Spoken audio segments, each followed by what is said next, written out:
আজকে আমি আলু আর পাঙাশ মাছের একটা ঝোল রান্না করব। আমি একটা ফ্রাই প্যান বসাই দিচ্ছি, আগেই তেল দিয়ে এটা গরম করে নিচ্ছি।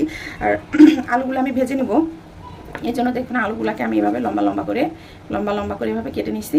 এখন আমি এটা এখানে আমি কিছুই দিব না, আনা লবণ ঝাল বা গুঁড়া মরিচ বা হলুদ কোনোটাই আমি দিব না, শুধুই আমি এটাকে তেলে একটু ভেজে নিব।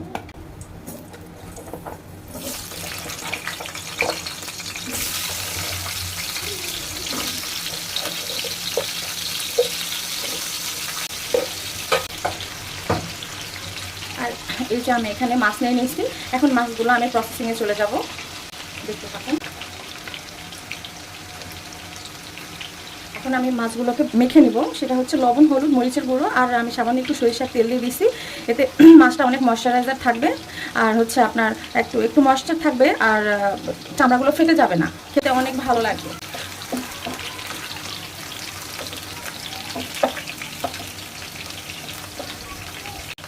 আলুটা আমার মোটামুটি ভাজা হয়ে গেছে, এটা এখন আমি উঠাই নেব।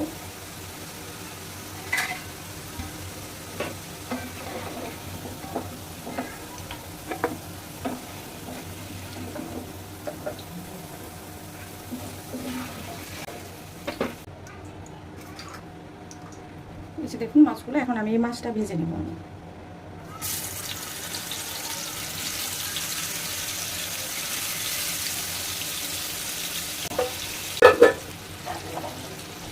মাছগুলো আমার ভাজা হয়ে গেছে, আমি উল্টাই দিচ্ছি এক পৃষ্ঠা।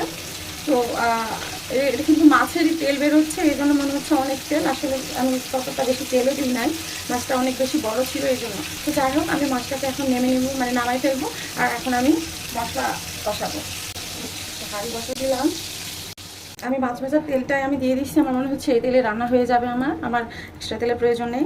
আমি একটু জিরার ফোড়ন দিয়ে দিলাম, একটা তেজপাতা এভাবে আমি চিড়ে দিয়ে দিলাম।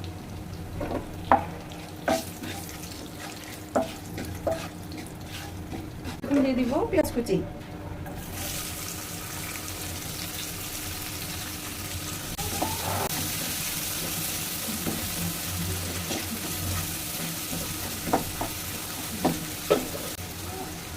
আমি একটু টমেটো পেস্ট দিয়ে দিলাম,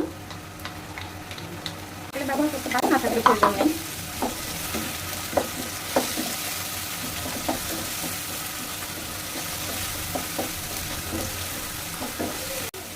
পেঁয়াজটা নরম হয়ে আসছে, এখন আমি এতে কিছু বাটা মশলা দিয়ে দিব। আমি এখানে আদা রসুন জিরা আমার একবারে পেস্ট করা আছে, তো এটা টোটাল আমি 1.5 টেবিল চামচের মতো আমি দিয়ে দিব, যেহেতু 3টা একসাথে দেওয়া আছে।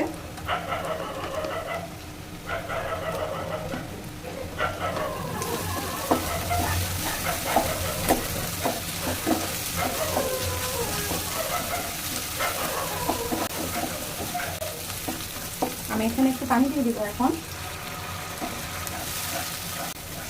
পরিমাণ মতো লবণ, ধনিয়া গুঁড়া, হলুদ গুঁড়া,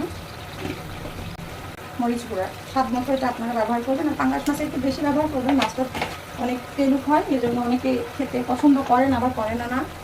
তো মরিচের পরিমাণটা দিলে খুব বেশি খারাপ লাগবে না খেতে। মশলাটা আমার কষানো হয়ে গেছে, আমি এখন একটু আলুগুলো আগে দিয়ে দিব।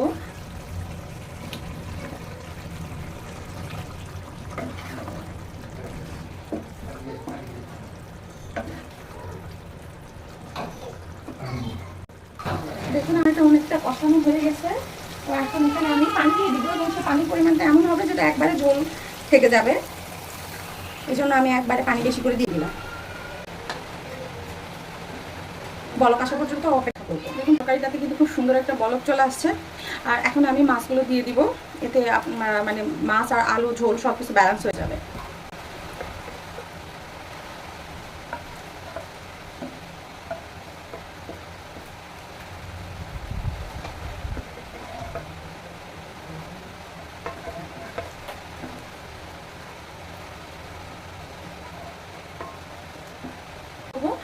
ফিরে আসছি 5 থেকে 7 মিনিট পর। দেখুন আমার রান্নাটা একদম হয়ে গেছে, আর আমি ঝাল লবণ টেস্ট করছি। আমি আমার টেস্ট অনুযায়ী, আপনারা আপনাদের টেস্ট অনুযায়ী একটু ঝাল লবণ চেখে নেবেন, তাহলেই বুঝতে পারবেন। তো অসাধারণ কিন্তু এই আপনার পাঙ্গাস মাছের ঝোলটা। অনেকেই মাছ খেতে পছন্দ করে, আবার অনেকে করে না। তো আমি চেষ্টা করলাম মানে যতটা সহজ করে আর সুন্দর করে উপস্থাপন করা যায় আর কি। এটা খেতে কিন্তু অসম্ভব টেস্টি। যারা মাছ পছন্দ করে না তারাও খেতে পছন্দ করবে। তো যাই হোক, আমার রান্নাটা হয়ে গেল। আর যদি ভালো লেগে থাকে তাহলে লাইক, কমেন্ট, শেয়ার করতে অবশ্যই ভুলবেন না।